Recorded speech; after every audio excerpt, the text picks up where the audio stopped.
अगर human values नहीं है, ह्यूमैनिटी नहीं है,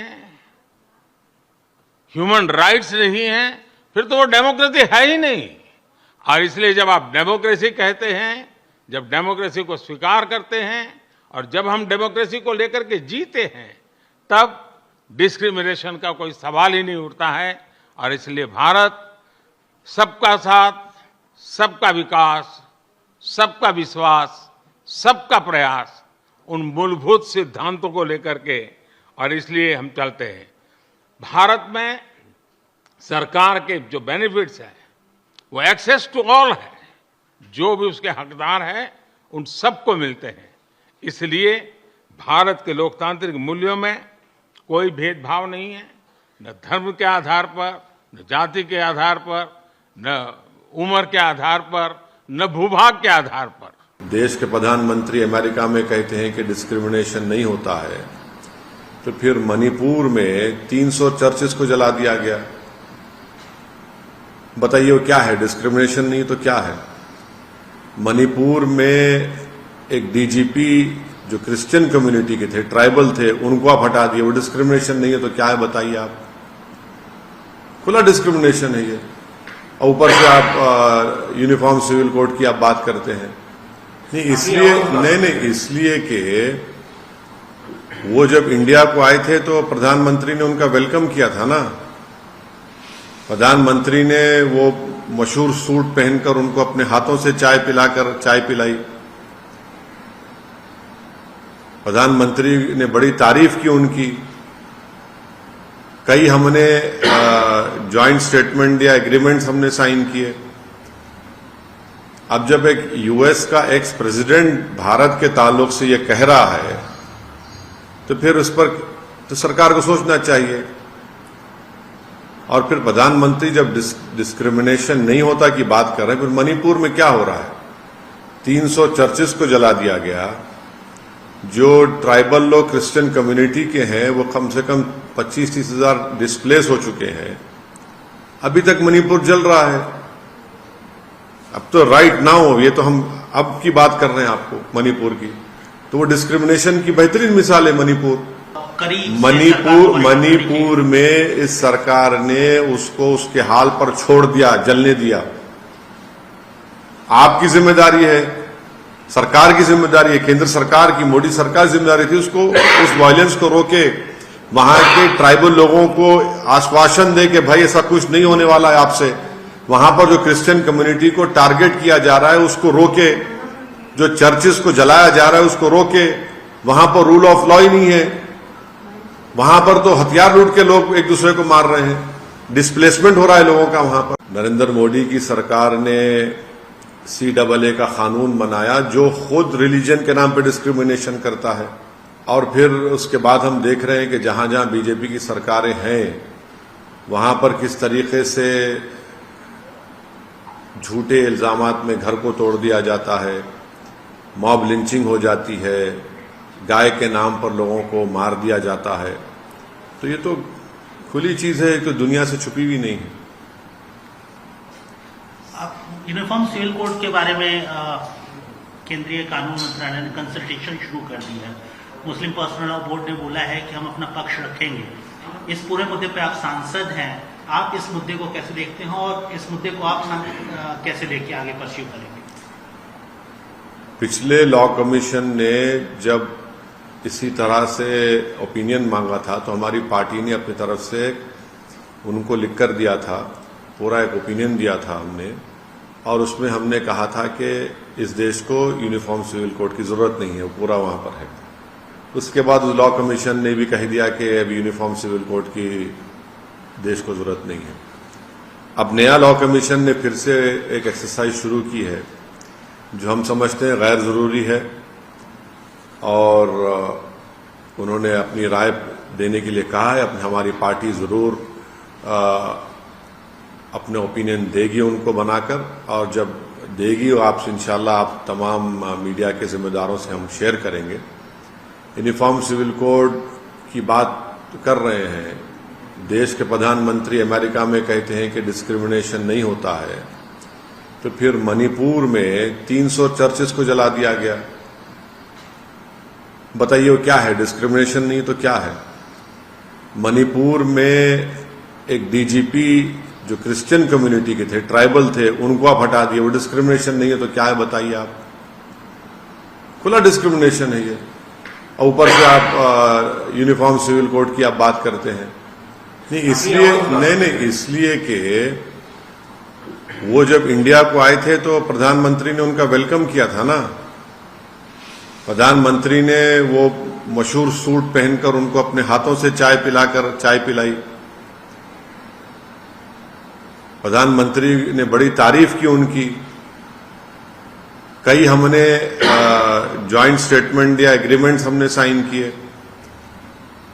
अब जब एक यूएस का एक्स प्रेसिडेंट भारत के ताल्लुक से ये कह रहा है तो फिर उस पर तो सरकार को सोचना चाहिए। और फिर प्रधानमंत्री जब डिस्क्रिमिनेशन नहीं होता की बात कर रहे हैं, फिर मणिपुर में क्या हो रहा है? 300 चर्चेस को जला दिया गया। जो ट्राइबल लोग क्रिश्चियन कम्युनिटी के हैं वो कम से कम 25-30 हजार डिस्प्लेस हो चुके हैं। अभी तक मणिपुर जल रहा है। अब तो राइट नाउ, ये तो हम अब की बात कर रहे हैं आपको मणिपुर की, तो वो डिस्क्रिमिनेशन की बेहतरीन मिसाल है मणिपुर। प्रधानमंत्री जो है सेलेक्टिव मीडिया के लोगों से बात करते इलेक्शन के दौरान में, सेलेक्टिव मीडिया के एंकर्स को बुला के बात करते और उनसे होता कि आपको आम पसंद है, आप अपने जेब में वॉलेट रखते क्या, आप थकते क्यों नहीं। तो ये तो सेलेक्टिव बात करते ना। ये बात सही है, प्रधानमंत्री को भी चाहिए कि पूरे मीडिया को बुलाकर बात कर लें और वो उनसे सवालात करेंगे। उनसे वॉल स्ट्रीट जर्नल के एक जर्नलिस्ट ने बड़ी बेबाकी के साथ उनसे सवाल किया भारत के ताल्लुक से, तो प्रधानमंत्री ने जो जवाब दिया है वो तो वो सबका साथ, सबका विकास, सबका विश्वास कह रहे हैं। उसमें जिसको उम्मीद होगी प्रधानमंत्री से उम्मीद रखें, मगर उनका जो 9 साल का ट्रैक रिकॉर्ड किया, उन्होंने तो मुसलमानों को पॉलिटिकली इनविजिबल कर दिया। उन्होंने कंप्लीटली है ही नहीं कोई, ना उनकी पार्टी टिकट देती, ना उनकी पार्टी एम्पावरमेंट करती। और फिर खुद प्रधानमंत्री की सरकार ने इस साल मिनिस्ट्री ऑफ माइनॉरिटीज का 40% बजट कम कर दिया। ये डिस्क्रिमिनेशन नहीं है तो क्या है? बताइए। प्री मैट्रिक स्कॉलरशिप को आपने रेस्ट्रिक्ट कर दिया, डिस्क्रिमिनेशन नहीं है तो बताइए क्या है? मौलाना आजाद फेलोशिप को आपने बंद कर दिया। अब माइनॉरिटीज जिसमें मुसलमान भी हैं वो अब फेलोशिप पीएचडी नहीं कर पाएंगे। ये डिस्क्रिमिनेशन नहीं है तो क्या है? बताइए आप। CAA का कानून बनाया आपने, रिलीजन के नाम पर डिस्क्रिमिनेशन नहीं है तो क्या है? बताइए आप। जुनैद और नसीर की हत्या की गई, राजस्थान से किडनैप करके हरियाणा में, बताइए फिर एक डिस्क्रिमिनेशन नहीं तो क्या है? बताइए आप। मणिपुर पे ऑल पार्टी मीटिंग बुलाई गई है सर, कल होना है वो मीटिंग। गृह मंत्रालय या यूनियन गवर्नमेंट की तरफ से ये जो इनिशिएटिव है इसको कैसे देखते हैं? नहीं देखिए, ये मीटिंग जो है यानी पिछले 1 महीने से मणिपुर जल रहा है। आज आप ऑल पार्टी मीटिंग बुलाते, 1 महीने से आप उस वायलेंस को रोक ही नहीं पा रहे। आप इसलिए नहीं रोक पा रहे क्योंकि आपकी सरकार की वजह से वायलेंस शुरू हुआ, बीजेपी की सरकार की। आपने गैर जरूरी हिमाकत की, वहां पर भी आप अपने हिंदुत्व के एजेंडे को लागू करना चाह रहे थे। आप गैर जरूरी तौर पर वहां पर आप उन लोगों को ट्राइबल स्टेटस देना चाहते जिनका वो कभी ट्राइबल थे ही नहीं। आप बताइए कि कैसे बीजेपी की सरकार में हजारों एम्युनेशन कार्टेजेस लूटे जाते हैं, 4000-5000 के करीब हथियार लूटे जाते हैं पुलिस एकेडमी से। कैसे होता है सब बताइए? ये तो इनकी नाकामी है। आप आज ऑल पार्टी मीटिंग बुला रहे हैं, आप क्या होगा ऑल पार्टी मीटिंग में? हम तो उम्मीद कर रहे थे कि प्रधानमंत्री खुद मणिपुर जाएंगे, वहां पर जाकर वो उन लोगों को समझाएंगे, उन लोगों से अपील करेंगे। मगर सरकार उस पर ऐसा लग रहा है कि बिल्कुल सरकार के पास कोई वो ही नहीं है, कुछ आंसर ही नहीं उसके ऊपर। ना गवर्नेंस दिख रहा है वहां पर, कुछ गवर्नेंस नहीं दिख रहा वहां पर। मणिपुर को तो छोड़ दिया गया, भाई जलता है जलने दो। मोदी सरकार सरासर नाकाम साबित हुई मणिपुर में। इतने दिन से कैसे जलता है मणिपुर, बताइए आप। हैदराबाद को लोग आ गए हैं वहां से अपने घर बार छोड़कर।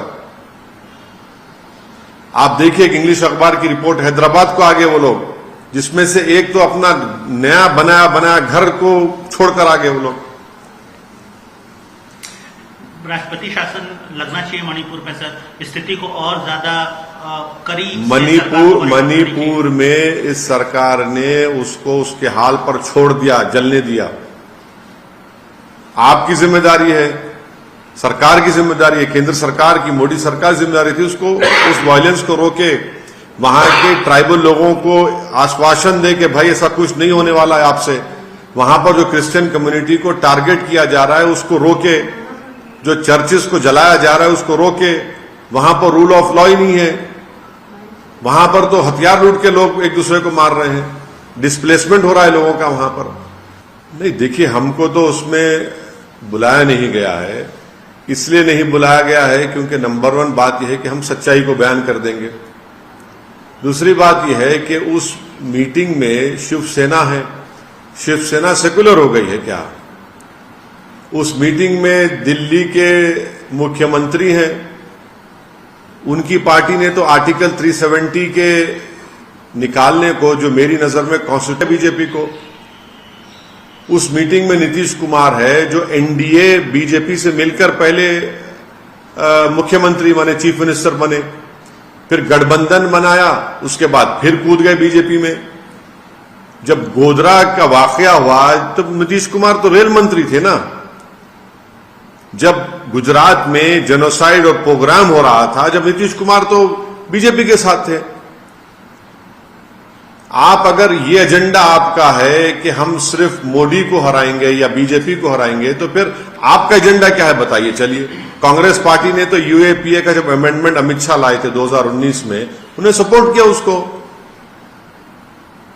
और जो अंग्रेजी में कहते हैं ना कि these political leaders have arrogated themselves this right to who to call secular and who to call communal। आपका ट्रैक रिकॉर्ड क्या है? एनसीपी में अजीत पवार और देवेंद्र फडणवीस सुबह सुबह मुख्यमंत्री और डिप्टी सीएम बन गए। क्या आपका क्या है उसमें बताइए? कौन सा एजेंडा है आपका? क्या करेंगे आप बताइए? आपके बिहार में नीतीश कुमार के होम डिस्ट्रिक्ट में एक 100 साला मदरसे को जला दिया गया। आप वहां पर नहीं जाते, देश के पूरे लोगों को बुलाते हैं वहां पर, अपोजिशन लीडर्स को। आप इस अपोजिशन मीटिंग को कैसे देखते हैं सर? 16 अपोजिशन पार्टीज इस मीटिंग में शामिल हुए, करीब करीब 130-135 लोकसभा सीट का ये पार्टियां नेतृत्व करती हैं या इनके सांसद ये कंटेस्ट करते हैं, इनके सांसद होते हैं। कैसे देखते हैं इस मीटिंग को? 2024 के लिए कितना इंपॉर्टेंट? नहीं, सुनिए, हम भी नहीं चाहते कि 2024 में दोबारा देश के प्रधानमंत्री नरेंद्र मोदी बने। हम भी नहीं चाहते, हमारी भी कोशिश होगी। मगर आप इन लोगों का ट्रैक रिकॉर्ड क्या है? कांग्रेस बोलती कि नहीं हम सबसे आगे रहेंगे, नीतीश कुमार ख्वाब देख रहे हैं कि मैं प्रधानमंत्री बन जाऊंगा, दूसरे लोग सब अपने अपने ख्वाबों को देख रहे हैं, हम लोग अपनी अपनी बात कर रहे हैं। आपने तो किया ना। आप जब गोधरा के वक्त आप रेलवे मंत्री थे, गुजरात जलता रहा, आप बीजेपी के साथ थे, फिर आप मुख्यमंत्री बन गए नीतीश कुमार साहब, फिर महागठबंधन बनाया, फिर मुख्यमंत्री बने, फिर आप चले गए, फिर आप वापिस आए। दिल्ली के मुख्यमंत्री तो 370 में बीजेपी को ओपन सपोर्ट करे, आज रो रहे हैं पूरे देश में कि बीजेपी ने ऑर्डिनेंस जारी करके मेरे इख्तियारात छीन लिए। आप तो 370 का सपोर्ट करे थे। आप बात करते हैं कम्युनल सेकुलरिज्म की और वहां पर शिवसेना के साथ आप अलायंस करके मुख्यमंत्री बनाते हैं उनको, उद्धव ठाकरे को, और शिवसेना वहां पर है। ममता बनर्जी है जो कहती है कि मेरा गोत्रा सबसे बड़ा है। आप कम्युनलिज्म से मुकाबला करेंगे इस तरह से? अभी नहीं, हमको इसलिए नहीं बुलाए क्योंकि हम सच्चाई को बयान करते हैं। और वहां पर ये जितने भी लोग हैं, जितने भी नेता वहां पर हैं, ये 3 चीजों को नहीं चाहते कि इंक्लूडिंग बीजेपी, कि मुस्लिम, दलित और आदिवासियों का पॉलिटिकल एम्पावरमेंट हो। ये चाहे ये वो लोग हो या बीजेपी, कभी नहीं चाहेंगे लोग कि मुसलमान, दलित और आदिवासियों का पॉलिटिकल एम्पावरमेंट हो। सर, उनका विजन कैसा देखते हैं? मगर ये जो अपोजिशन पार्टी से, आप भी अपोजिशन पार्टी है, आप तो चीफ है, तो मतलब आप कैसा देखते हैं? इनका विजन कैसा देखते हैं? क्या विजन है बोलिए आप, मेरे को नहीं मालूम। सिंपल देखे हैं, बीजेपी से लड़ना है, उनको हराना है, इसीलिए तो ऐसा हो जाए, ये विजन है, ये विजन है आपका, ये विजन है आपका। आप ये विजन को लेकर जाएंगे देश के सामने, जाके लेके जाइए, मालूम होता आप लेकर जाइए। अगर आप जो कह रहे हैं उनका वो विजन है, इसको विजन बोलेंगे आप। आपका विजन क्या है, आपका एजेंडा क्या है, कैसा होगा ये? I don't know. You see, we don't want Mr. Narendra Modi to again become the Prime Minister of this great country of ours in 2024. And for that, we'll be using our whatever efforts which are there. But this particular meeting which is being held today in Patna, what is the track record of all these political leaders who have assembled over there? Isn't it right that because of Congress, BJP came back into power twice? Isn't it right to say that Mr. Nitish Kumar was the railway minister when BJP, when the Gujarat genocide and program happened? He became chief minister because of alliance with BJP. He left BJP, formed Mahagathbandhan, became the chief minister, again left them, joined BJP, now again he has left them. Thirdly, Shiv Sena. Has Shiv Sena become a secular party? That Shiv Sena where Mr. Uddhav Thackeray as the chief minister stood up in the Maharashtra assembly and said that yes, we are proud of demolishing Babri Masjid. The chief minister of Delhi supported BJP when in the Lok Sabha and Rajya Sabha when Article 370 was removed in an unconstitutional way. What is this? Mr. Nitish Kumar as the chief minister could not visit his own home district when a communal riot happened and 100-year-old madrasa was burned down. He could not go over there. So we don't know. They are doing it. Let us see what happens in the future. I can only say, I am reminded of this Urdu शेर that इब्तिदा इश्क के आगे देखिए होता है क्या, और दूसरा क्या है कि हुनूस दिल्ली दूरस्त। सर, कौन लगता है आइडियल पीएम? देखिए आप जो है ना, नरेंद्र मोदी जो चाहते हैं वो पूछ रहे हैं आप। नरेंद्र मोदी ये चाहते हैं कि चेहरे सामने आ जाए और मैं सबको देख लूंगा। हम ये कह रहे हैं कि चेहरे नहीं, 540 लोकसभा की सीटों पर नरेंद्र मोदी से मुकाबला होना चाहिए। आप जिस दिन चेहरों को लेकर आएंगे, ये चेहरा है, ये चेहरा है, ये चेहरा है, भाई ये चेहरों को लेकर आएंगे, बीजेपी को फायदा हो जाएगा। चेहरा होना चाहिए बेरोजगारी का, चेहरा होना चाहिए मॉब लिंचिंग का, चेहरा होना चाहिए इन्फ्लेशन का, चेहरा होना चाहिए जीडीपी का जो गिर रहा है, महंगाई जो बढ़ रही है, ये चेहरे होने चाहिए, ये मुद्दे होने